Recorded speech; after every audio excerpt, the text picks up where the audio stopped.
RCN. Le son de la différence.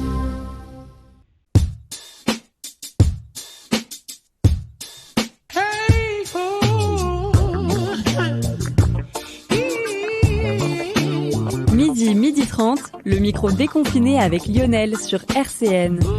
Bonjour à tous, chers auditeurs et chères auditrices, et bienvenue dans votre émission préférée, le micro déconfiné. William Shakespeare. J'ai beau essayer de penser à autre chose, mais en vain.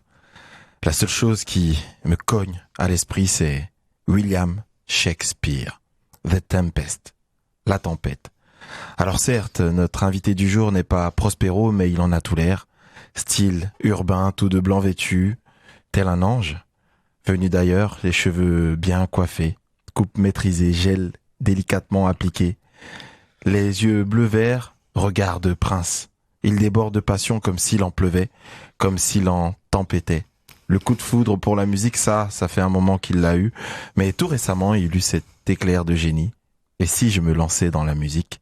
Tempest, comment vas-tu? Ah bah super, après tout ça, là, c'est incroyable. Incroyable, super. C'est un plaisir de t'avoir au micro. Alors, le rappeur Népal, que tu connais sans doute, qui est décédé l'année dernière, il me semble, père son âme, disait « Dieu merci, j'ai une passion qui fait que samedi soir, je peux me finir à l'extasie. Le rap, je suis malade avec ça. » Est-ce que le rap pour toi c'est une drogue? Est-ce que ça te rend malade? Bah ouais, je crois, hein, c'est tous les jours, c'est vrai que tous les jours il faut que j'écrive ou que je fasse un peu de musique ou même que j'en écoute. Pour moi c'est important, ouais, complètement. Et tu en consommes le samedi soir aussi? Ouais. Ouais. C'est plutôt quelle ambiance chez toi le samedi soir? Le samedi soir, c'est souvent petite soirée avec les copains, les potes, et puis musique, voilà, ou alors on écrit. C'est au feeling en fait. Et ça écrit quoi? Ça écoute quoi? Quel style de musique le samedi chez Tempest? Ah, un peu de tout. On écoute un peu de tout. Moi, des artistes en particulier? Moi, j'écoute énormément Vald. Ouais. Après Frisk Orleans, mais après on peut pas que dans le rap aussi. Genre on écoute un peu de tout. Et d'autres styles de musique? Bah du classique, on peut même écouter. Du coup, grâce à Théo, tout ça, c'est un ami à nous.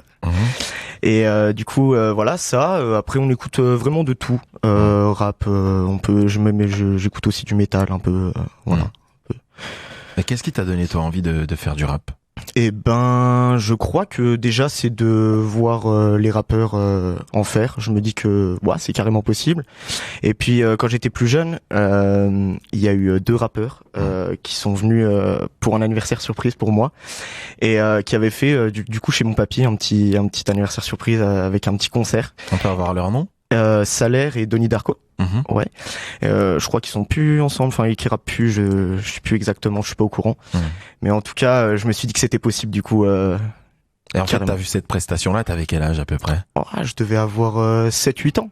7-8 ans, et puis à un moment donné, je me suis dit, mais s'ils le font, pourquoi pas moi? Donc c'est quoi ton lien, toi, justement, avec le rap, avec la musique à l'enfance? C'est quoi tes plus lointains souvenirs de... Eh ben, je crois que ça a commencé, en tout cas pour le rap, avec du Kerry James, Orelsan, et puis voilà, après j'ai écouté un peu de tout, Sniper. Et donc à la maison, c'est quoi? Tu parlais du papy qui a invité les rappeurs, c'est le papy qui écoutait du rap? Non, pas du tout, c'était chez mon papy et en gros il avait juste prêté son garage pour pouvoir faire ça en fait. Et du coup c'était ma mère qui avait tout organisé, c'était incroyable, c'était génial. Et il y avait, je sais pas, un cousin qui t'a mis dans le rap, ou c'est tout seul en allumant ta radio par exemple que t'as découvert ce style-là? Non, c'est mon frère qui m'a beaucoup initié au rap, notamment avec Kerry James. Qui pour moi est un très très bon rappeur, incroyable. Alors moi je sais que t'es un passionné, un vrai passionné. Comment ça se manifeste au quotidien, cette passion pour le rap? Comment tu consommes le rap? On en parlait en préambule, on parlait des samedis soirs assez animés chez toi en écriture et en rap. Ça freestyle de tous les côtés, j'imagine. Comment est-ce qu'il y a d'autres façons de manifester cette passion pour le rap? D'autres façons, je sais que en soirée, soit on se dit on écrit, soit on freestyle juste ou on écoute. Mais c'est vrai que le rap est souvent, même tout le temps là en fait, tout le temps en écouter, tout le temps en faire. C'est Alors pour toi, c'est le grand saut. Tu te lances enfin. Tu t'es dit, vas-y, je vais faire du rap. Je vais avoir un blaze. Je vais taper mes meilleurs flows. Quel a été le déclic pour toi? Le déclic, je crois que c'est récemment. Je me suis dit que c'était carrément possible, que si on veut faire quelque chose, bah il faut le faire, il faut faire les choses pour. Et en tout cas, bah on essaye de faire les choses pour, en tout cas. Voilà. Et est-ce qu'il y a des gens qui t'ont donné envie, au-delà de Kerry James, au-delà de Salaire et Darkos, est-ce qu'il y a d'autres personnes qui t'ont motivé? Bah plus récemment, Vald. Val qui m'a vraiment donné envie. Sinon non, pas spécialement, je crois que c'est moi qui commençais à écrire des petits textes au tout départ. À quel âge? Je crois que ça a commencé les tout premiers, j'étais pas à fond dedans, mais vers peut-être 11-12 ans. Et je me suis mis peut-être plus sérieusement après vers 15-16 ans. Et t'as des souvenirs de ces textes-là? Tu parlais de quoi? Je crois que on parle de quoi à 11 ans? On est un rappeur. Je crois que ça parlait parce que j'étais assez sur les Illuminati, tout ça, tout l'univers là, et du coup, je crois que ça parlait un peu de ça, et puis et voilà, ouais, c'était un peu dans les bails comme ça. Ouais. Les Illuminati, c'était vraiment quelque chose qui t'obsédait à cette époque-là? Ouais, je sais que il y avait beaucoup de choses dans ce monde qui sont qu'on connaît pas, qu'on n'est pas sûr, et du coup, ouais, ça m'intéressait. Et d'où te vient ton surnom? Donc je disais Tempest, qui veut dire la tempête en anglais. Moi perso, je pense vraiment à Shakespeare quand j'entends la tempête, mais je pense en même temps à quelque chose d'incontrôlable. Je pense à quelque chose qui nous envahit un peu comme une émotion. Est-ce qu'il y a de ça dans ce surnom? Bah je crois que c'est carrément. En soi, de base, c'était dans un jeu vidéo quand j'étais un peu plus jeune. Tempest, c'était un perso c'était un jeu de course, et du coup c'était mon perso préféré. Et puis en même temps, en 99, il y a eu une tempête en même temps près de ma naissance, et du coup je trouvais que ça allait bien ensemble. Et qu'est-ce qu'il avait de particulier, ce Tempest, dans ce jeu vidéo? Je sais pas, je crois qu'il était trop rapide, il était trop fort. Je crois que c'est ça. Ouais. Et donc ce surnom, tu te l'es auto-attribué, ou ce sont des amis qui t'ont dit, et toi, tu me fais penser à une tempête? Non, je crois que c'est moi. C'est carrément moi qui m'ai auto. Comment on choisit son nom d'ailleurs? Toi, pour le coup, c'est voilà, un jeu vidéo. Mais à quel moment on se dit oui, ça, ce nom-là, il claque, ça va être le mien? Eh ben, à quel moment? Je sais pas vraiment. Je crois que je me suis fait confiance. J'ai dit celui-là, ça me plaît. Et du coup, directement, j'ai dit bon, allez, c'est parti. Je trouve que ça claque, et voilà, c'est simple et c'est propre. Alors pour toi, c'est les débuts. Est-ce qu'il y a déjà des gens qui commencent à t'appeler Tempest, ou ça reste ton prénom civil la plupart du temps? C'est vrai que des amis ou des connaissances peuvent déjà commencer à m'appeler Tempest. C'est bizarre, en tout cas. Ça fait bizarre, mais c'est cool. Il y a quelque chose qui me turlupine, que j'avais envie de te demander dès le début de l'émission. Est-ce que tu aimes contrôler les choses? Est-ce que tu aimes avoir le contrôle sur ce que tu fais en général? Bah ouais, je trouve que c'est important. Je crois que c'est même très important, et même dans la musique, je sais que pour écrire, j'aime bien écrire. J'aime bien me concentrer, faire des bons textes, et pour moi, il faut que ça soit plutôt carré. L'écriture, on va y revenir. Juste avant, on va écouter un morceau de toi qui d'ailleurs s'appelle Contrôler. Tempest, tout de suite sur RCN 90.7.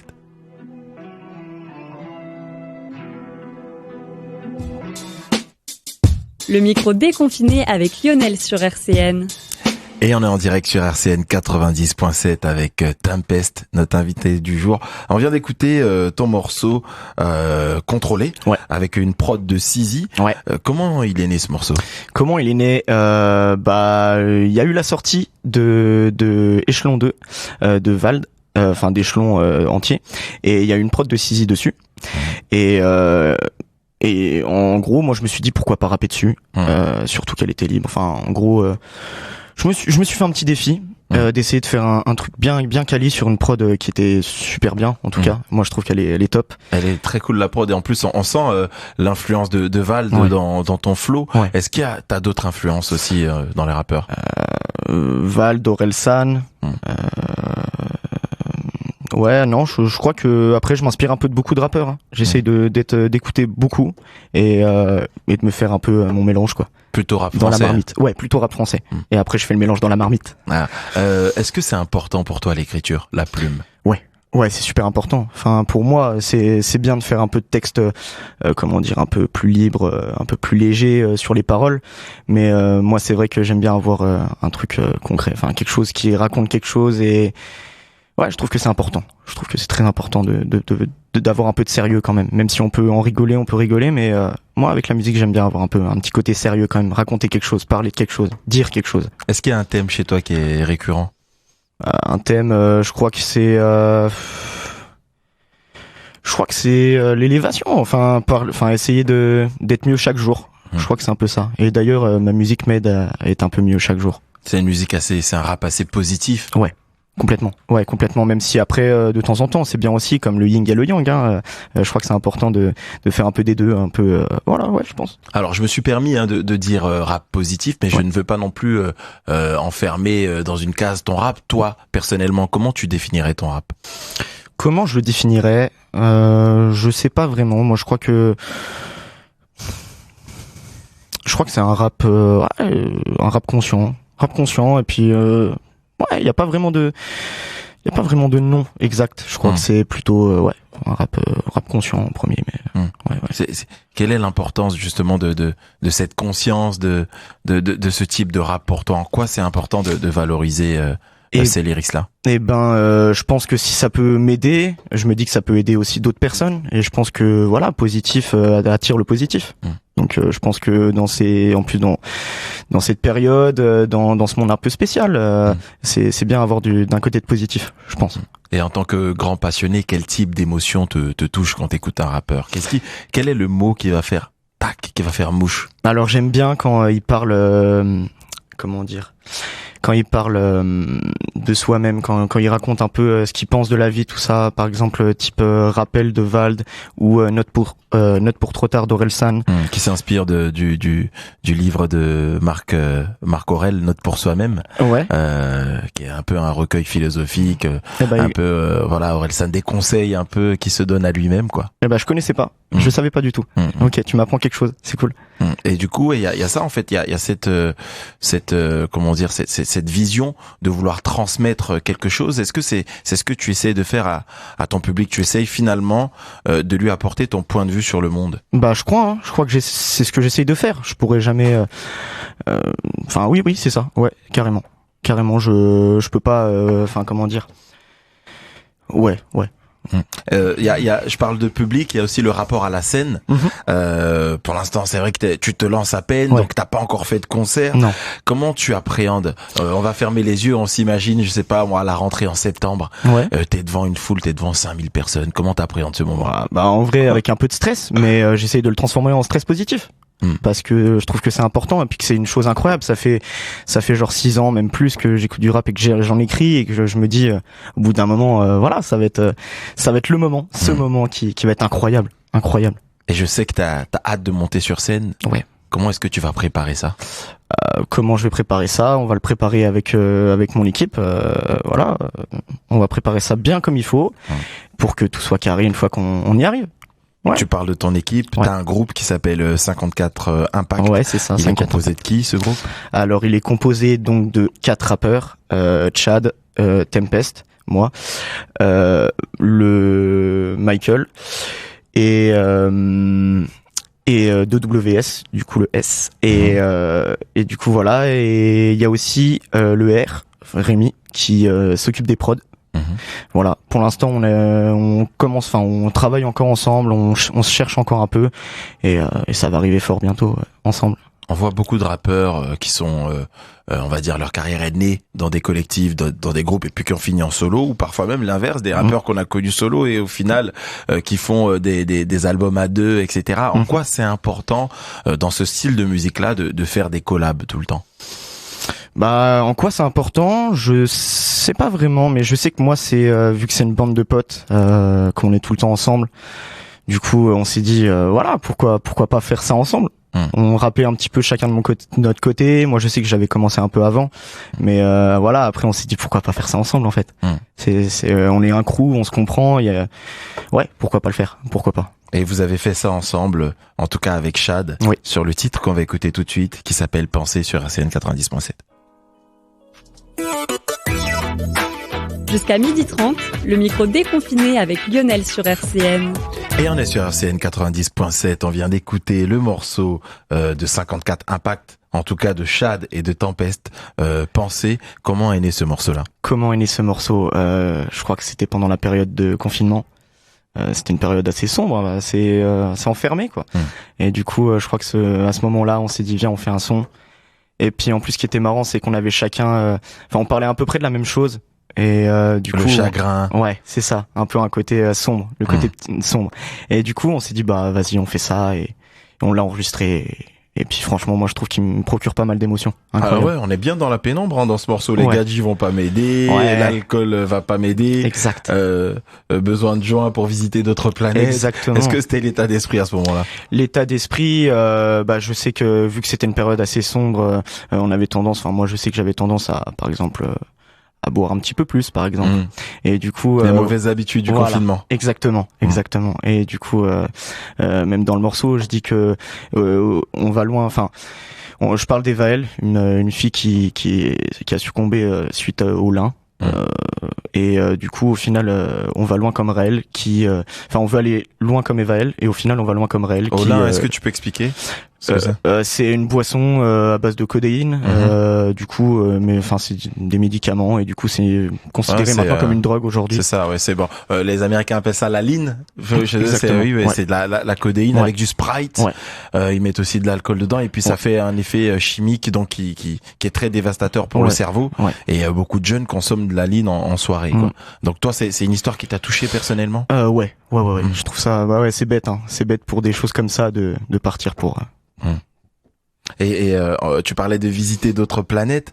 Je sais que t'as d'autres passions, l'univers cosmique, l'espace, la psychologie. Qu'est-ce qui t'attire et te plaît dans ces domaines-là?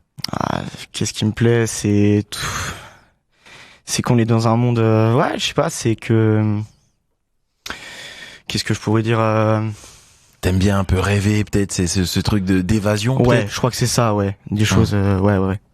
De comment dire. Que ça soit ouvrir des portes vers l'inconnu, essayer de réfléchir parce qu'on pense beaucoup à notre société, à beaucoup de choses et au final on aime aussi un peu partir parce que de base on est des humains, on était des hommes de Cro-Magnon à l'époque et voilà ce qu'on en a fait. C'est beau. Voilà. C'est quoi ta plus grande peur, toi? Ma plus grande peur, j'en ai pas vraiment. Je crois que c'est peut-être la mort, hein, je crois. Mais encore. Je me dis, je sais pas ce qu'il y a après, donc je sais pas. Je pense que ça fait partie de la vie. Est-ce que tu l'exprimes dans tes musiques, ça? Pas énormément, non. Non, je l'exprime pas vraiment. Je l'exprime peut-être de temps en temps, un petit peu par-ci par-là, mais c'est pas quelque chose que je veux. Par pudeur, peut-être? Ouais, peut-être un peu, ouais. Ouais, je pense quand même. Il faut garder une part pour soi. Tu mets un peu de distance dans ton écriture entre la personne que tu es et puis ce que tu veux donner au public. Ouais, exactement. Ouais. Complètement. Quelles ont été les contraintes pour toi quand t'as commencé à rapper? Les contraintes, au début, on fait des textes, c'est pas des textes de fou, quoi. Et j'arrivais pas à donner une émotion. Enfin, je trouvais moi personnellement, et du coup, au fur et à mesure, on s'entraîne, on s'améliore, et puis voilà, maintenant, on fait quelque chose de plutôt, personnellement, que je qualifie de qualitatif. Et comment on se rend compte qu'un texte est bon? À quel moment on se dit, waouh, ça claque, je vais aller le poser au studio? Je crois que ça se sent. Hein. Je crois que c'est quand tu donnes de la vie aux paroles que t'écris. Je crois qu'au bout d'un moment, ça vient et tu te dis, allez, c'est parti, on se lance. On se lance, c'est parti. Quel regard tu portes sur le rap à Nancy, même en France d'ailleurs? Quel regard? Je trouve ça incroyable. Je trouve ça bien. Je trouve qu'il y en a de plus en plus d'ailleurs. Sur Nancy, il y a de très bons rappeurs. En France aussi également. Hein, c'est incroyable. Donc, est-ce que tu penses que, parce qu'il y a toujours ce débat entre ceux qui disent le rap c'était mieux avant, d'autres qui disent non, les trucs old school c'est pas pour nous. Est-ce que tu penses que le rap en France ou même à Nancy c'est quelque chose qui progresse, ou est-ce que l'évolution du rap, toi, ne te convient pas tellement au final? Je pense qu'on progresse tous les jours. Après, c'est sûr, il y avait à l'époque, il y a maintenant, on change, il faut qu'on évolue un peu, mais l'un n'est pas meilleur que l'autre, moi je pense. Je pense que chacun a fait ce qu'il avait fait sur le moment. Il avait envie de le donner, il l'a donné, et c'est magnifique. C'est ça. Et toi, personnellement, quels sont tes projets en cours, là? Mes projets, là, ça va être d'écrire beaucoup de sons, d'en enregistrer, d'en mettre plein de côté, et d'arriver avec le 5-4 Impact, et puis on va tout péter. Comment t'imagines l'avenir? Comment je l'imagine? Ce serait bien d'être sur scène. Hein. Je kifferais vraiment pouvoir un peu au moins vivre de la musique. Ce serait incroyable. C'est la priorité, ça, vouloir vivre de la scène? Ouais, franchement, ce serait magnifique. Pour moi, ce serait... ça fait depuis que je suis tout petit, en vrai, depuis que, comme je te disais, que j'avais vu Salaire et Donnie Darko. Je me suis dit, il faut que je fasse ça, il faut trop que je fasse ça. Ce serait incroyable. Alors, qu'est-ce qu'on peut te souhaiter pour la suite Que du bien, hein, de l'amélioration. Ouais, je crois que c'est ça, hein, que s'améliorer. Et on te souhaite d'être là, dans nos postes, dans nos oreilles en tout cas. Pas comme le titre qu'on va écouter qui s'appelle Pas là. Oui. Hein, on te souhaite l'inverse de ce titre-là. Ouais, c'est ça. D'être présent pour nous. Exactement. Merci beaucoup Tempest d'avoir été présent avec nous merci à toi. Dans cette émission. Et quant à nous, on se rejoint la semaine prochaine à midi. RCN, www.rcn-radio.org